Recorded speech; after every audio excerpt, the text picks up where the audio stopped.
Mrs. Lana? Oh my goodness. Can you believe what I just discovered? You ate all the strawberries that I had been saving in the fridge. I mean, seriously? I was keeping those for myself. Oh dear. I must apologize. I didn't realize they were off limits. I ended up making some strawberry jam with them. I can't even begin to wrap my head around this, Mrs. Lana. Those strawberries were not your average ones. They were expensive and the best you can buy. You can only find them in selected shops, and they were imported all the way from Japan. I had something special planned for them, and now they're gone. Well, you see, Violet, those strawberries were starting to show signs of spoilage. I've been thinking about this for a while now, and I believe it's important to only purchase food quantities that we can consume in a timely manner. I understand that you like to savor the finer things, but it often leads to waste when they go bad. Excuse me? Did I ask for your opinions on my eating habits? I don't need to hear anything from someone who can't afford to enjoy the finer things in life. You wouldn't understand the joy of cherishing these delicacies. Are you seriously calling me poor? Ugh, this is so frustrating. I can't take this anymore. I only agreed to move in with you because Steve promised me numerous benefits. But all I've experienced is stress. And what's worse, you help yourself to the nice things I buy without even asking. On top of that, you only contribute to a small fraction of the rent. And to top it all off, you don't even appreciate your daughter-in-law, despite everything she does for you. I'm sorry, but what exactly have you done for me? I let you live with me. I graciously opened my home to you. Didn't Steve mention that he wanted us to live together before the two of you got married? That's beside the point. I can't take this anymore. I've reached my limit. I've decided that I'm done playing the role of the sweet, submissive housewife. From now on, I'm going to prioritize taking care of myself and my own needs. Have you ever really been kind to me, Violet? You claim to be a devoted housewife, always trying to impress Steve. But the truth is, I'm the one who ends up doing most of the housework while you lounge on the couch, endlessly scrolling through your phone. Shut your mouth, you peasant. Don't you dare speak to me like that. Steve, I need you to tell me what you told Violet to convince her to live with me. Huh? What do you mean, Mom? She just threw all of her anger at me and that this isn't what she signed up for. And that you told her that there would be benefits on her side by living with me. She even went as far to call me a peasant. And that I should be ashamed for not being able to spoil her. Violet told me that you were the one who came up with the idea to live with me. And that you convinced her to do so. So I need to know what you told her. Just come clean with it. I need to know this to straighten out this whole situation. Besides, I've been having a feeling that you're lying to me for a while now. What? I mean, you had a bunch of money inherited to you when Dad died, didn't you? He worked at a decent company, so I imagine the insurance was great. Therefore, I figured that you had enough to be well off for the rest of your life. Maybe even better than well off. So I told Violet that you would support us a pretty good amount per month if we let you stay over at our place. So we had a discussion and decided that it would be best to rent the money that we need for now and have you support us to pay it back. And you tried to ask me to live with you guys without raising any suspicions by keeping something so huge from me? Wow. I remember how happy I was when Violet told me that she wanted to keep me close for when I grew old. It was all about just money, huh? You don't have to say it like that, Mom. Don't you enjoy our company? After finding out about your motives, no, I don't. You turned Violet into a cold-hearted liar. Now all she does is complain about my presence and call me poor. I should never have even bothered living with the two of you. So explain everything to Violet right now. That there was never a conversation about me providing for the two of you, and that you lied about it. And while you're at it, apologize and tell her that you'll single-handedly provide for her from now on. What? How did our conversation end up in that direction? You're supposed to be understanding and help us more with future payments. Why would I do that? Because Violet isn't the same girl as the girl I met either. Ever since my salary started going down, she's been constantly irritated about my presence too. Thanks to that, she and I haven't been doing so well as a couple. I can't say that I didn't notice how her behavior towards you had changed as well. Even in this situation, I believe that you would help me because you're my mother, and that's what mothers should do for their sons. But you didn't even bother offering help.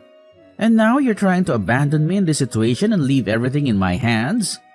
Don't you see how harsh you're being? You're my mother, so do something. Are you kidding me? How old are you? Someone your age needs to pick up their crap and finally become independent. I'm the one who should be asking you if you're kidding me right now. What kind of mother behaves like that to her son? If you're going to be so cold, then fine. I see how it is. I could kick you out of the house as soon as I want. You are going to kick me out? Even though you're the one who suggested that I live with you in the first place? If that happens, you're going to be in big trouble, aren't you?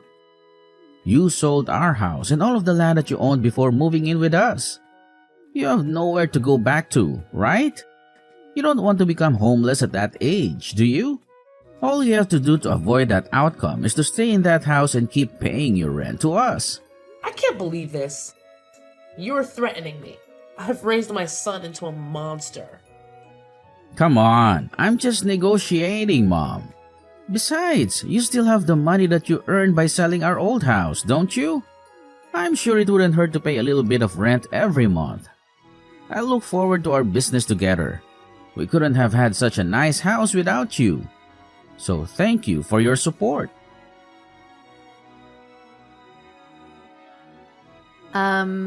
When are you going to pay rent for this month?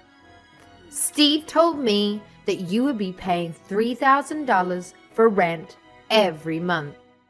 Why have you still not paid us? What? $3,000? What kind of joke is that? Are you telling me that Steve lied to me again? Why does he always lie? To get out of trouble? He knows that he's going to get caught. Never mind.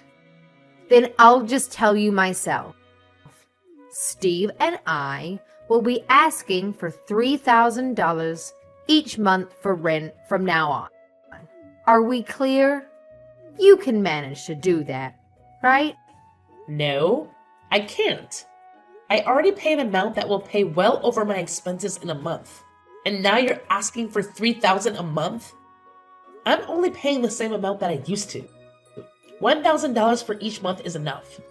I guess this means our negotiation has failed. I'll pack up your things and leave them outside. Best to gather your things and leave. Please. What? This is your last chance to change your mind. If you oblige to pay $3,000 every month, then we'll let this incident slide. I won't throw you or your things out. So what's it gonna be? Are you going to pay the $3,000 each month as rent? Or are you going to be homeless and spend your nights on a bench in a park? Feel free to make the choices that fit your preference. Haha. I can't believe you. You can't just kick someone out like that. As you've already figured out by now, I'm barely getting by at this point. Thanks to your dumb little son, who couldn't manage to keep his job.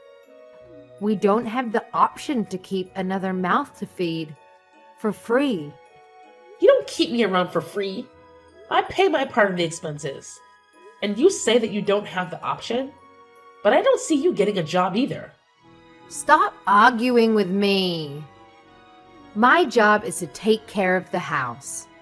I'm not going to go out and work like a peasant, so you need to pay rent and be accountable for that. How does that make any sense?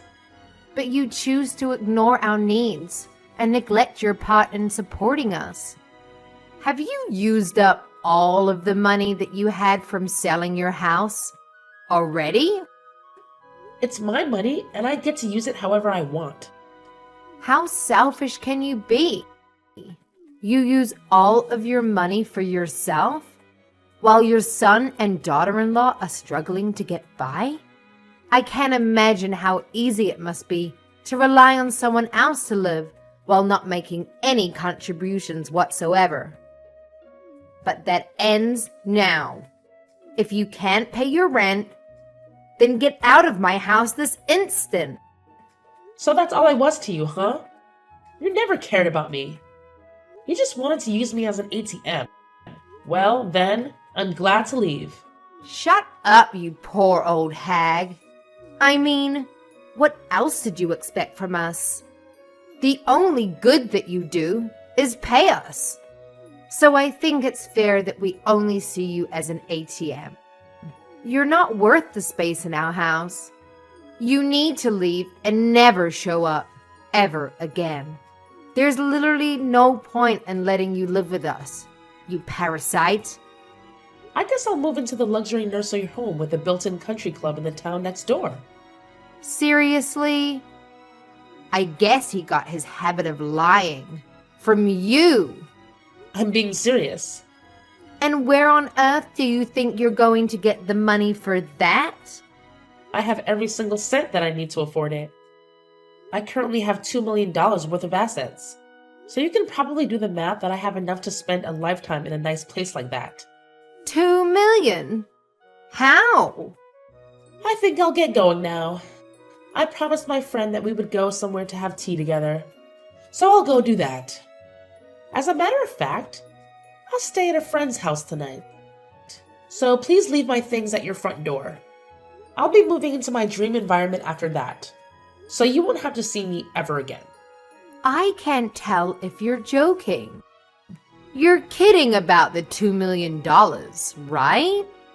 Even if your husband passed away and left an inheritance, $2 million is unrealistic. Oh, it's not my husband's. I made it myself when I was younger. What? Yes, I bought some real estate with the money that my husband left behind. So I have $5 million if you include that. I hit the jackpot with the apartment I bought and started renting out. You have $5 million. How? Because I plan ahead and save up money before I make financial decisions. Unlike your dumb little husband. This whole situation doesn't make any sense. Even your son hasn't told me anything about money like that. I'm sure he'd be aware if you had assets like that. I've actually never mentioned it to him before. I sold the company that I was running at the time, as soon as he was born. So you sold your company? You're trying to tell me that you were a business owner? Yes, that's exactly what I'm trying to tell you. I was a big risk taker when I was younger. I started lots of businesses and most of them failed. But one of them really took off, and it expanded to a pretty good scale. I can't believe this. I married my husband right after that, though. So I ended up selling the company for a pretty good dime. I found it more important to marry and devote myself to the love of my life. Therefore, I sacrificed the potential of becoming a billionaire to pursue it. How could you sell your company for a reason like that? Are you stupid? Do you think so? Because, through my eyes, it seems like you and I are doing the exact same things. Quitting our jobs to become housewives. I just wanted to support my husband with everything I had. So I did exactly that. He was very kind, but he had trouble balancing his tasks. So I had to step in all of the time, and I enjoyed it a lot. The money that I got was just a bonus. And that's how you got $2 million. Exactly. So that's probably why Steve never mentioned it to you. He simply only knew me as a housewife. The subject just never came up because we were all happy with the situation that I created. Honestly, my brain can't keep up with all of this.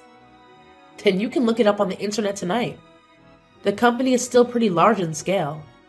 I'm sure you can find my Wikipedia or something as its founder. Mom? What do you mean? You used to own a business? Why did you never tell me about this? And your savings? That should have been the first thing to bring up when you started living with us. Let me ask you this. Why would I have to tell you what my savings are? In fact, why should I even financially support you? Are you serious? Yes, I'm serious. This is my money, so I get to use it however I want. Is there some type of law that obligates me to help you out because I'm your mother? But I'm your son. Isn't helping me out when I'm struggling the normal thing to do? You don't get it, do you? I'm not going to help you. Especially because you're my son. I care for you, so I need you to learn how to keep going on your own. Come on, Mom. Don't be like that. Look, I'm sorry about all of the things that Violet said to you. I really am. And I'll make sure that she understands her faults too. So can you please come back and live with us? Violet is saying she'll do all the housework from now on. And I'm sure things are going to work out this time. All you need to do is support us the way you always did. And all are going to be well. Sorry, but I just finished signing up for the nursing home that I was talking about earlier. So no, I won't be moving back with the two of you anymore. What? Have you already finished signing up? I mean, I can't just stay at a friend's house forever, can I? The place I'm moving to has a whole building to itself. So I'll be spending the rest of my life shopping and sipping margaritas next to a pool. My friend even said that she's moving in with me. So we'll be having the time of our life. They own a whole building? And a country club is inside? How much is that going to cost you? You could have so much money living with us instead. I'd rather use everything I have on myself than let you two parasites steal from me. I hope you and Violet live happily alongside each other. Don't mind me anymore. This poor old hag will be living in a beautiful nursing home with everything she needs to be the happiest she could be. Mrs. Lana, what have you done? What are you talking about?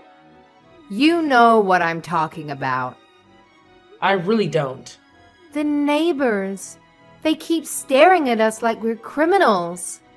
And when we approach them, they wouldn't even look us in the eye. It's very difficult to live comfortably when you're surrounded by people who treat you like that. And why do you suppose that I was the one who did something? Because we haven't done anything to any of them. And this all started since you left our house. Well, I'm so very sorry for the two of you. It might be because I stopped donating to the city. What do you mean? I'd actually been donating to the city for a long while now. You know, giving back to the community feels great. So I'd make large donations towards schools in this area. I also donated all of the money that was used for the furniture of the city hall. That was built up a while ago. I'd make donations like the above every year. You do all of that for people you've never even met? But you still can't pay for our house? How is that fair? Because a couple of adults should be able to account for their own expenses on their own. I lived in that city and the responsibility was partially mine. So even though I'm not strong enough to participate in volunteer activities, I contribute by using my wealth for the good. But now that I've left that town, I've stopped making those donations. It's not my responsibility anymore. What are we supposed to do now? Everyone knows that the two of us were the reason you had to leave. So everyone in the city thinks we are a nuisance? I mean, there aren't many people who are capable of making donations that scale every year, so I guess there won't be anyone to replace me. But it's none of my business anymore. And I have to go easy on spending to keep living in this environment. So all I can say is good luck. What do you mean, good luck? How are we going to keep living here if every single person hates us? Please, come back to town. There's no way on earth that I will ever go back. I mean, who in their right mind would leave a living dream to go back to live with a crappy married couple? If the donations are the problem, then why don't you two just make the donations instead of me? It feels amazing to be able to give back to your community and be appreciated by the people at the same time. I think I've always had a thing for taking care of others. Then take care of us too. Please. Why are you so cold to the two of us? Because it's my policy. I only like to take care of people who I like. Do you not like us? No. I like everyone in that city because they supported me a lot. When my husband first passed away, I had to start raising Steve alone. That's when I decided that I wanted to start making the donations. I'm proud to say that I can probably make any type of sacrifice for the people who I love. But I can't do that if I hate you, right? I don't want to pay a single cent for the two of you. You hate us that much? Your own son and his wife? Yes. Even a grandchild wouldn't convince me to bring the two of you into my life ever again. I can't believe you just said that. Boo-hoo! I know it'll be tough, but I hope the two of you get up on your feet and try to make it work there. Now, I'll have my afternoon tea on the terrace with my friends. Goodbye. After that whole ordeal, let me tell you, I wasted no time. I immediately scheduled a meeting with my lawyer, and together we crafted a rock-solid will that laid out my final wishes. You know what I decided? I made it crystal clear that every single penny in my name would be donated to non-profit organizations from all corners of the globe. Talk about making a difference. As soon as I sent out the letters notifying these incredible organizations about my intentions, something amazing happened. Steve and Violet, the dynamic duo who had been bombarding me with desperate emails, suddenly went quiet. It's like a switch had been flipped, and they finally realized it was time to step up and take charge of their own lives. Can you believe it? Steve, bless his heart, decided to hit the books and buckle down on his studies. He knew that earning a certificate would be his ticket to that sought-after promotion at work. I have to give credit where credit's due. He really put in the effort to better himself. And Violet? Well, she surprised us all by snagging a part-time gig at a local cafe. That's right. She's finally out there hustling and bringing in some extra dough. But here's my thing, my friend. Despite their newfound determination, it seems the city gossip mill is still churning away. People love to talk, don't they? They're whispering all sorts of not-so-nice things behind Steve and Violet's backs. It's a shame, really. But you know what? They're not letting that get to them. They're putting on a brave face and doing their best to earn back their rightful place in the community. I genuinely hope that everything works out for them. I hope they can look back one day and feel a sense of pride in what they've achieved. Life has a funny way of throwing curveballs at us. But sometimes it's those very challenges that push us to grow and become better versions of ourselves. So here's to Steve and Violet. May they find their way and create a future they can truly be proud of. Cheers to that!